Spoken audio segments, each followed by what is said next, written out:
The first time I met Ethan, I thought he was charming. That's what makes this all so much harder to reconcile. How someone can present themselves as one person while harboring such darkness beneath the surface. It was at a fundraising gala for the Boston Children's Hospital Foundation. I was there representing my architecture firm, which had donated a significant sum that year. The ballroom of the Fairmont was adorned with twinkling lights and ice sculptures, the who's who of Boston society mingling over champagne and canapes. I remember adjusting my emerald dress, feeling slightly out of place among the city's elite, when he approached. "You look like you could use a rescue," he said, offering me a glass of champagne. His smile was disarming, confident but not cocky. He had these intense gray eyes that seemed to take in everything at once. "Is it that obvious?" I laughed, accepting the drink. "I'm Claire Bennett." "Ethan Reynolds," he replied, his hand lingering a moment too long when we shook. "Let me guess, first time at one of these stuffy events." "Second, actually, but it doesn't get any easier." We fell into easy conversation. Ethan was a financial advisor at a prestigious firm downtown, well-connected and well-spoken. He knew everyone worth knowing in Boston, pointing out judges, CEOs, and politicians as they passed by. By the end of the night, he had my number and a promise for dinner the following week. Our first few dates were pleasant enough. He took me to exclusive restaurants where the staff knew him by name, ordered expensive bottles of wine without glancing at the price, and seemed genuinely interested in my work designing sustainable urban housing. I found his confidence attractive, his knowledge of the city impressive.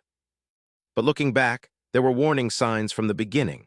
The way his hand would grip my arm just a little too tightly when another man glanced my way, how he'd interrogate me about male colleagues, the subtle comments undermining my achievements. At the time, I dismissed these as quirks or perhaps even signs of endearing jealousy. Then I met his brother, Nathan. It happened at a charity baseball game in late spring. Ethan had mentioned his younger brother in passing, an emergency room doctor at Massachusetts General who allegedly had none of Ethan's ambition or social graces. When Ethan spotted him across the stadium concourse, his posture stiffened noticeably. "Nathan," he called out, his voice carrying a forced cheerfulness I hadn't heard before. "What a surprise." The man who turned around shared Ethan's height and sharp jawline, but where Ethan was all polished edges and calculated charm, Nathan seemed more authentic. His smile reached his eyes, warm brown ones that crinkled at the corners, and his handshake was firm but genuine when Ethan reluctantly introduced us. "Claire, it's great to meet you," Nathan said. "My brother's been suspiciously quiet about you. Now I see why he's worried I might steal you away." He winked, clearly joking. But Ethan didn't laugh. His arms snaked around my waist, pulling me closer. "Always the comedian, Nathan. Don't you have lives to save or something?" "Day off," Nathan shrugged, seemingly unfazed by his brother's hostility.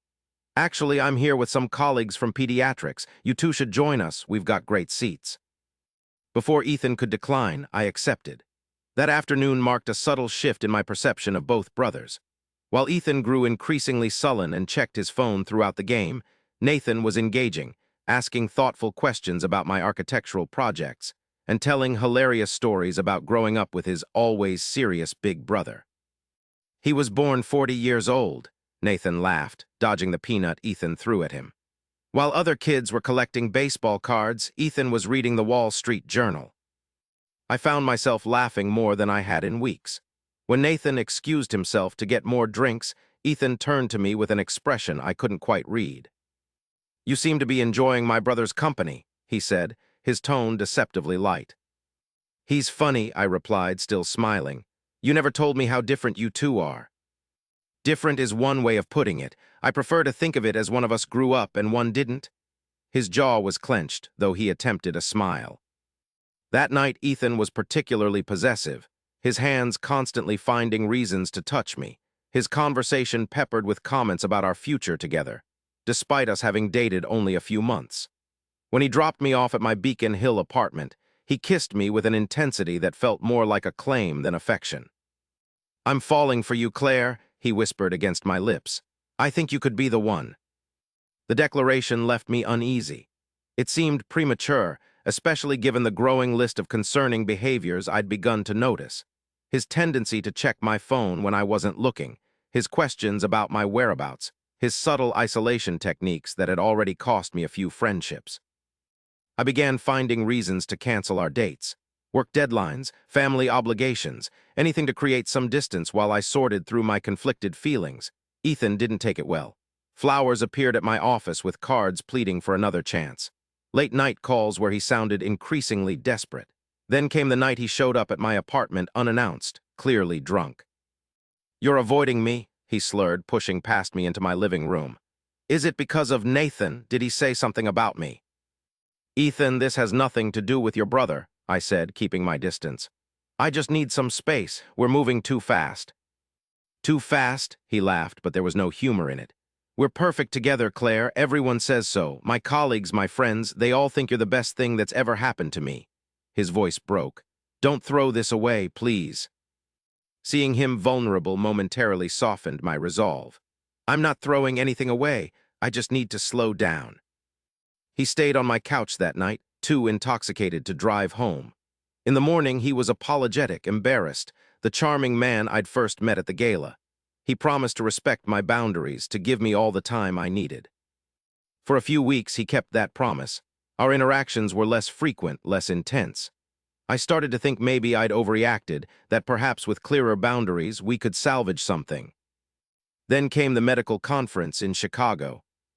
I wasn't planning to attend, architecture and medicine having little professional overlap. But one of my firm's projects was a new pediatric oncology wing for a hospital, and my boss thought it would be valuable for me to understand the medical perspective better. I didn't tell Ethan. By then, our communication had dwindled to occasional texts, and I no longer felt obligated to share my schedule with him. It was liberating to board the plane alone, check into the Palmer House Hilton, and spend the morning wandering the magnificent Chicago Architecture Foundation exhibits before heading to the conference. That's where I quite literally bumped into Nathan, spilling his coffee all over his blue dress shirt. "Claire," his surprise quickly gave way to that genuine smile I remembered. "What are you doing here? Wait, let me guess, designing the hospital of the future." I laughed, handing him napkins for his shirt. "Something like that. I'm here to learn how doctors actually use the spaces architects design. What about you?" "Presenting." "Panel discussion on emergency pediatric protocols," he nodded. "But now I need to find a new shirt before I go on stage looking like I performed surgery in my clothes." "I feel terrible," I said. "Let me buy you a replacement. There's a shop in the lobby." 20 minutes later, Nathan was changed, and we were sharing an impromptu lunch in the hotel restaurant, catching up like old friends. I learned he'd recently been promoted to department head, that he volunteered at a clinic in Dorchester twice a month, and that he had an adorable golden retriever named Einstein who accompanied him on his morning runs along the Charles River. "How's my brother?" he asked eventually, his expression growing more serious. "We haven't talked much lately." I hesitated, unsure how much to reveal. "We're taking a break, I think. Things got intense rather quickly." Nathan nodded slowly. "That sounds like Ethan. He's always been all or nothing. When we were kids, he collected these vintage coins. If he couldn't have the complete set, he didn't want any of them." Something in his tone made me uneasy. "Has he always been so?" "Possessive," Nathan supplied when I trailed off. "Yeah, unfortunately, our parents divorced when we were young and Ethan took it hard. He's got abandonment issues he refuses to address." He glanced at his watch. "I should get going. My panel starts in 15 minutes, but it was really good seeing you, Claire." He paused, seeming to debate something internally. "Look, I don't know what your plans are while you're in Chicago, but a few of us are having dinner tonight at the Gage. Nothing fancy, just colleagues unwinding. You'd be welcome to join." I accepted without hesitation. That dinner led to brunch the following day, which led to an impromptu architectural tour of downtown Chicago. By the time we flew back to Boston, coincidentally on the same flight, something had shifted between us. We sat together, talking the entire 3 hours, discovering shared passions for photography, kayaking, and obscure indie films. "I can't believe Ethan never mentioned you like photography," Nathan said as we waited for our luggage. "That's one thing we actually have in common." I realized then that Ethan had deliberately kept us apart, compartmentalizing his life in a way that now seemed calculating rather than coincidental. "Nathan," I began hesitantly, "I should probably tell you that Ethan and I aren't just on a break. I've been trying to end things completely. He just doesn't seem to want to accept it. Nathan's expression darkened. That doesn't surprise me. When Ethan wants something, he can be persistent. Just be careful, okay? Maybe be very clear with him before. He gestured vaguely between us. Before what? I asked, suddenly breathless. Before I ask you to dinner, he replied with a small smile, which I'd very much like to do. I knew I needed to have a definitive conversation with Ethan before anything could happen with Nathan. The opportunity came sooner than expected when Ethan was waiting outside my apartment building the next day. Where have you been? He demanded, his face a mask of barely controlled anger. I've been calling you for days. I was at a conference in Chicago, I replied, keeping my voice level. Ethan, we need to talk. You were with him, weren't you? His eyes were cold, his voice dangerously quiet. With Nathan, my own brother. I felt a chill run down my spine. How did you know I saw Nathan? His laugh was hollow. So you don't even deny it. Richard from accounting was at that conference. He saw you two having dinner looking very cozy. His hands clenched into fists. How long has this been going on while you were still with me? Is that why you've been pulling away? Nothing is going on, I insisted, though my heart was racing. And we're not together anymore, Ethan. I've been trying to tell you that for weeks. Because of him, he snarled. My own brother, the golden boy who always gets everything he wants. This isn't about Nathan, I said firmly. This is about you and me not being right for each other. The way you try to control me, check my phone, isolate me from my friends, it's not healthy, Ethan. His expression shifted, anger giving way to pleading. I can change, Claire, I swear. I just love you so much it makes me crazy sometimes. Give me another chance. I'm sorry, I said, stepping around him toward my building. It's over, please respect that. I felt his hand grab my arm, spinning me around. You're making a mistake, he hissed, his fingers digging painfully into my skin. You think Nathan is so perfect. He's not. He'll hurt you worse than I ever could. I wrenched my arm free, fear and anger surging through me. Don't touch me again. It's over, Ethan. Stay away from me. I hurried inside, hands shaking as I locked my door. That night I called Nathan and told him everything. He sounded worried but not surprised. Claire, I think you should stay somewhere else for a few days, he suggested. Ethan has episodes sometimes. He usually calms down, but I'd feel better knowing you're not alone right now. I ended up staying with my friend Lily in Cambridge for 3 days. When I returned to my apartment, everything seemed normal until I realized someone had been inside. Nothing was missing, but things were slightly displaced. A book turned the wrong way on the shelf, my laptop at a different angle than I'd left it. Most disturbing of all, a framed photo of my parents and me had been placed face down. I called the police, who found no signs of forced entry but agreed to file a report. When I changed my locks the next day, I found Ethan waiting by my car after work. I heard someone broke into your place, he said, his concern appearing genuine. Are you okay? It was you, wasn't it? I accused, keeping my distance. He looked wounded. How can you think that? I would never do anything to scare you, Claire. Stay away from me, Ethan, I warned, unlocking my car door. I mean it. I just want to protect you, he called as I drove away. The next few weeks were relatively quiet. Ethan seemed to finally accept our breakup, and my relationship with Nathan deepened. We took things slowly, both aware of the complicated dynamics. Nathan was everything his brother wasn't, patient, secure, genuinely supportive of my independence. Where Ethan had tried to possess me, Nathan wanted to know me. 6 months after Chicago, Nathan asked me to move in with him. His spacious apartment in Brookline had plenty of room for both of us and Einstein, who had already claimed me as his second favorite human. I said yes without hesitation. The day after we announced our cohabitation, Ethan showed up at Nathan's hospital, causing a scene in the emergency department. Security had to escort him out as he shouted accusations of betrayal. Nathan came home looking drained. He'll calm down, he assured me, though he didn't sound convinced. He just needs time. Instead, Ethan escalated. He sent Nathan rambling emails detailing my supposed flaws and infidelities, all fabricated. He called our parents, telling them Nathan had stolen his girlfriend. Most alarmingly, he began showing up at my job site, watching from a distance until security asked him to leave. We considered a restraining order, but held off when Ethan suddenly stopped all contact. For 2 months, there was nothing, No calls, no appearances, no messages. Nathan cautiously suggested that perhaps his brother had finally moved on. How wrong we were. I first heard about Rebecca at a medical staff party. One of Nathan's colleagues mentioned that Ethan had been bringing his new girlfriend to various social functions. She seems nice enough, the colleague's wife commented. Quiet, though, and is it just me, or does she look a bit like you, Claire?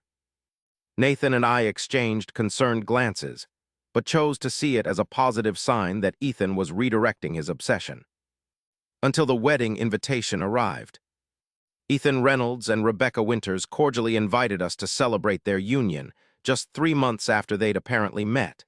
Nathan was asked to be best man. This is fast even for Ethan, Nathan said, frowning at the heavy cream cardstock. I should meet her before the wedding, make sure she knows what she's getting into. I insisted on accompanying him to the dinner Ethan arranged at an upscale restaurant in Back Bay. The moment I saw Rebecca, I understood the comments about our resemblance. We shared the same chestnut hair color, similar height, even comparable features. It was unsettling, like looking at a slightly warped reflection.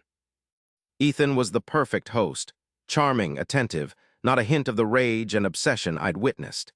He acted as though our history was nothing more than a brief, amicable dating relationship. Claire, I'm so glad you could come, he said smoothly. Rebecca has been dying to meet the woman who designed that brilliant community center in Roxbury. Rebecca smiled shyly. Your work is amazing. Ethan has shown me all your projects. I felt a chill at the thought of Ethan creating a file of my professional accomplishments to show his new fiancée. Throughout dinner, I noticed other disconcerting signs. How Rebecca looked to Ethan before answering questions, how she seemed to have adopted his opinions on everything from politics to wine preferences, how she flinched slightly when he placed his hand over hers. In the restroom later, I found myself alone with her. Rebecca, I began carefully, I hope this isn't inappropriate, but are you sure about marrying Ethan so quickly? You've only known each other a short time. Her smile faltered. When you know, Ethan says we're soulmates. Does he check your phone? I asked quietly. Keep track of where you go, get upset when you spend time with friends. Her eyes widened slightly before she composed herself. Ethan just worries about me. He says Boston can be dangerous for a woman alone. I wanted to say more, but she quickly excused herself. When we left the restaurant, I shared my concerns with Nathan.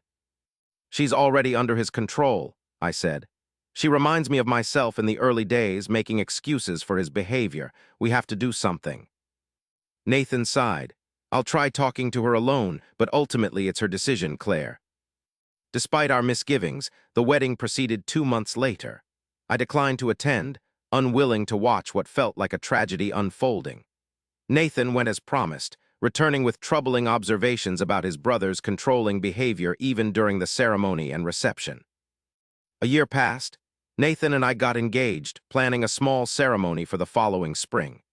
Ethan and Rebecca occasionally appeared at family functions, presenting the image of a perfect couple while I noticed the increasing hollowness in Rebecca's eyes, her diminishing voice in conversations, the way she'd grown even thinner. Nathan attempted several times to reach out to her, offering subtle support, but Ethan had become expert at keeping his wife isolated. When they announced her pregnancy 6 months after the wedding, Nathan expressed his concerns more directly to his brother.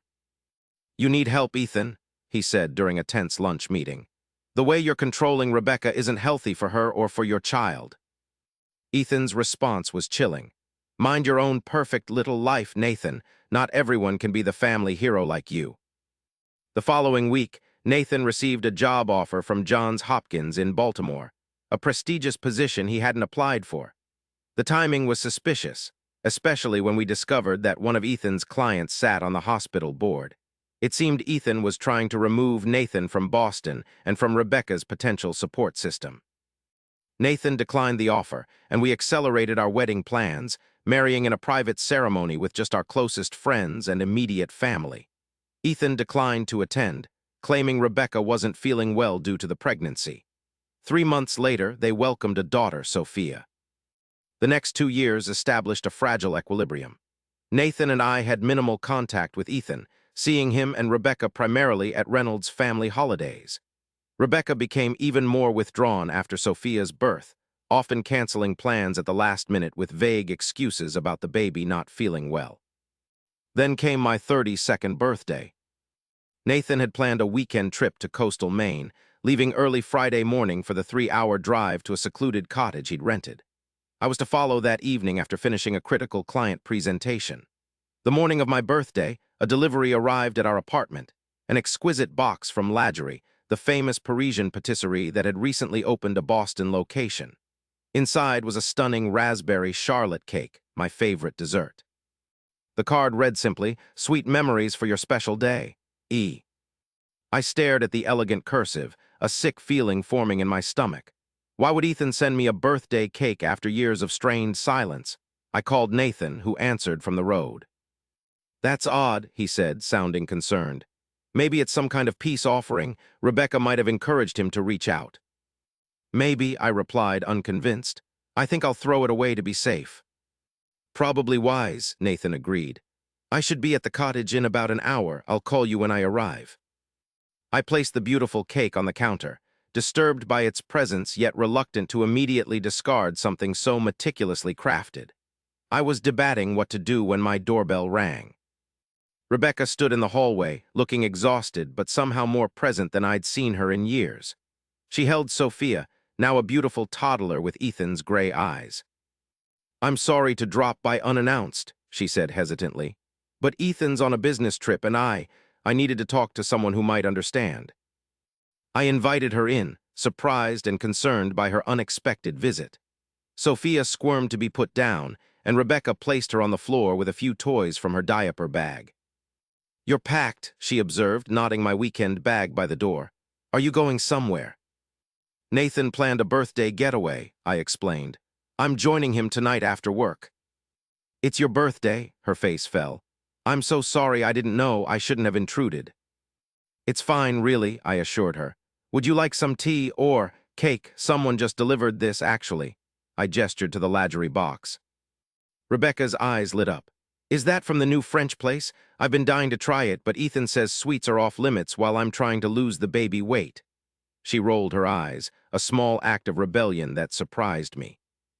"Please have some," I offered, grabbing plates from the cabinet. "It seems excessive for just me anyway." As I sliced into the delicate confection, Rebecca settled on a bar stool watching Sophia play with Einstein, who had taken an immediate liking to the little girl. "What did you want to talk about?" I asked gently, sliding a generous slice of cake toward her. She sighed, picking up her fork. "I think I need to leave Ethan." The blunt declaration stunned me. "What happened?" "Nothing specific, everything." She took a bite of cake, closing her eyes briefly at the taste. "God, that's amazing. Sorry, what was I saying? Oh, Ethan, it's been getting worse. The control, the isolation. He has cameras in our house now, says it's for security. He monitors my phone, my computer. I had to buy a burner phone just to make private calls." She took another bite, speaking between mouthfuls. "I've been setting aside money in a secret account. Not much, but enough to get started somewhere else." I felt a surge of admiration for her courage. "Rebecca, you can always count on Nathan and me for help, whatever you need." She nodded, her expression grateful as she continued eating the cake with evident pleasure. "This is exactly what I needed today, something beautiful and sweet just for me." She cut another small piece. "Sophia, sweetheart, do you want to try some of Mommy's cake?" The toddler toddled over, and Rebecca gave her a tiny taste on a separate fork. Sophia's face scrunched up at the tartness of the raspberries, making us both laugh. "Not a fan yet," Rebecca smiled, taking another bite herself. "More for me." We talked for nearly an hour, Rebecca outlining her tentative plans to leave Ethan and find an apartment in a neighboring town. I offered the names of good family lawyers, promised to help her find work using her unused marketing degree, and assured her that she wasn't alone. As we talked, I noticed Rebecca becoming increasingly flushed. She wiped perspiration from her forehead. "Is it hot in here? I feel strange suddenly." "Are you okay?" I asked, alarmed by how quickly her condition seemed to deteriorate. She stood up, swaying slightly. "I think I need some water," she mumbled, her words slurring. My chest hurts." Before I could reach her, she collapsed, sending her chair clattering to the floor. Sophia began wailing at the sudden noise and the sight of her mother on the ground. "Rebecca," I knelt beside her, my heart racing. Her pulse was rapid but weak, her breathing shallow. I grabbed my phone and dialed 911, trying to remain calm as I explained the situation to the dispatcher. "Ma'am, has she ingested anything unusual?" the dispatcher asked. My eyes fell on the half-eaten cake. A dessert! We both had it, but she ate more. "Does she have any known allergies?" "I don't know," I admitted, panic rising. "She's my sister-in-law. I don't know her medical history." As I waited for the ambulance, struggling to comfort the screaming toddler while monitoring Rebecca, my phone rang. Ethan's name flashed on the screen. With trembling hands, I answered. "Where is Rebecca?" he demanded without preamble, his voice tight with barely controlled rage. "She's here," I replied, my mind racing. "Ethan, something's wrong. She collapsed. I've called an ambulance." There was a moment of chilling silence.